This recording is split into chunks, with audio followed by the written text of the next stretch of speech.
Talk TV's Julia Hartley-Brewer isn't exactly known for being the most compassionate person in the British media. And in the Israel-Palestine conflict, she's predictably decided to side with Israel, even though thousands of innocent Palestinian civilians have been killed and 2 million people are facing displacement. But earlier today, she asked an especially outlandish question, even by her standards. All of these organizations, the Hamas, the Hezbollah, the Houthis, and everyone, they are, as you say, they are Islamists. They disapprove of everything in the West. They disapprove of all of our values of, and you know, they're not doing any good for the people that they claim to represent. I don't think any of these organizations or Iran care two hoots about the Palestinian people. They have been used as a really useful, as you know, sort of totemic sort of issue to sort of beat Israel and beat the West with all these years. But when it comes to the point of like, well, you know what? Well, maybe you should take these people. Maybe the solution is that these people aren't in this sort of prison camp that Gaza's been called, even though, of course, actually you see pictures before, you know, not at all a prison camp. But that maybe, you know, that these people should be offered a new life elsewhere. Now, many may not want it, but we have seen, and I was really surprised when I discovered this, is my own ignorance, and apologies for that, but the awful phrase ethnic cleansing, I don't like that phrase. There's a difference between, you know,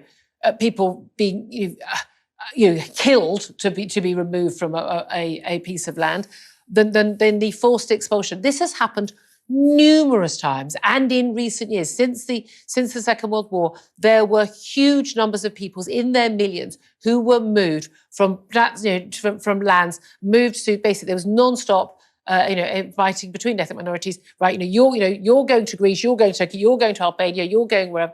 This has actually been incredibly common, and of course, we've seen the ethnic cleansing of Jews and Christians in the Middle East without anyone batting an eyelid about that. A new life elsewhere.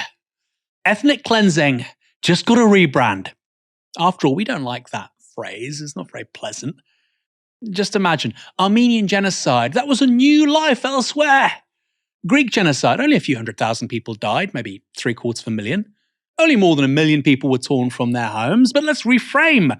Why are you being so pessimistic? It was a new life elsewhere.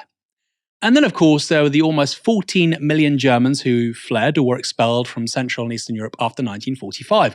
Explicable, obviously, given what just happened, but as many as 1 million people died as a result, the vast majority of which, were women and children. No big deal. It was a new life elsewhere. Put a smile on your face. Isn't it strange? Julia Hartley-Brewer doesn't like refugees coming to Europe, particularly Britain, but here she's cheering on, it seems to me anyway, the creation of refugees. A new life elsewhere. Unless, of course, you come here to Britain, in which case it's very bad. Michael, Julia Hartley-Brewer openly asked if ethnic cleansing was the answer to the Israel-Palestine conflict, didn't she? Well, I hadn't seen that clip actually before just then. And I was, when she was saying, I don't like the word ethnic cleansing, I thought she was going to try and, find a way of dressing it up as something else. She said, forced expulsions. So she thinks that let's not call it ethnic cleansing. Forced expulsions, though, that sounds reasonable, doesn't it? No, forced expulsions doesn't sound reasonable, Julia Hartley-Brewer. And I suppose the argument that's sort of underlying this, I think what she's intimating towards, because she isn't saying these people should come to Britain, because obviously if they came to Britain, then she'd suddenly think that they were chancers and they were just here to get benefits. Right? That's the argument she'd then use. So she is saying, if Iran and Lebanon, if they care so much, they should take the refugees from Gaza. She sort of says, not all of them might want to leave. And then she brings up forced expulsion. Completely bizarre. But what I want to say is that this argument has been made before, right?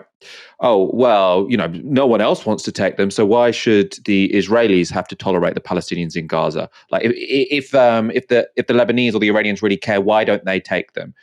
Someone else who made those arguments was Hitler, right? You don't want to bring up Hitler all the time, but I mean, it's very relevant in this situation. I recommend people watch a documentary, The US and the Holocaust. It's a Ken Burns documentary, really good, really powerful. And the whole first episode of that, it's a 3-parter, is Jews trying to leave Germany in the 1930s and other parts of Europe trying to leave Germany in the 1930s. And because of restrictive immigration in the United States and elsewhere, in part because of anti-Semitism in those countries, right? Then they were unable to leave Germany. Many of those people unable to leave Germany ended up dying in the Holocaust. Actually, Anne Frank's family took a boat to the United States, but weren't allowed to dock and were sent back. And Hitler used that as an argument. Well, you don't want to take these Jews either. Look, it's no one wants to take these people. You can't say you've got the moral high ground. I don't want them in Germany, but you don't want them in America. And it's also, I think, important because when people talk about genocide, they say, oh, no, they don't want all of these people to die. They would prefer to just get rid of them. And again, that's normally how genocide happens, actually. It's not normally that people have a desire specifically to kill people. The first thing that's normally tried is to push them out, to get rid of them. And then killing them ends up being sort of, oh, okay, well, if we can't get rid of them, we'll kill them. It's just as evil. It's just as disgusting. But I think you often get a sort of apologia for, what's currently going on in Gaza and elsewhere. To say, oh, no, they don't really want to kill them. They just want to get rid of them. But then if they don't leave, we'll kill them. We didn't want to kill them. It's just that they wouldn't leave. Right? That actually is the classic justification for genocide.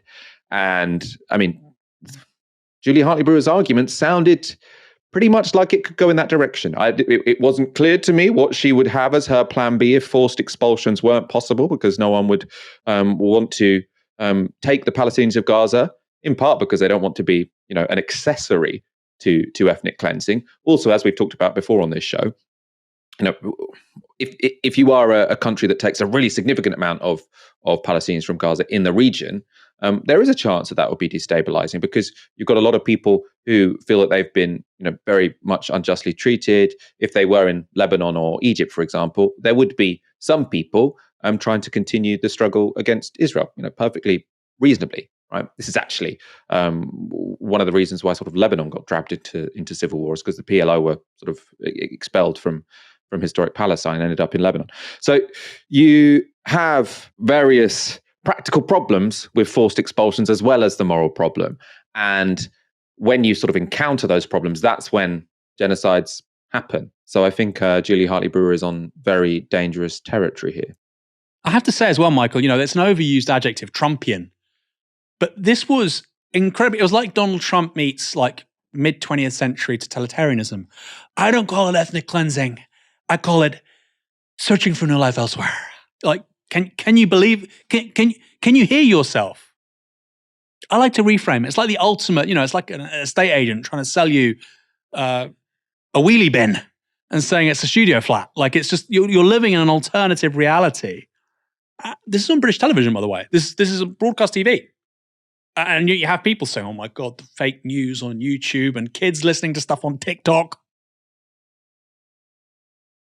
Okay.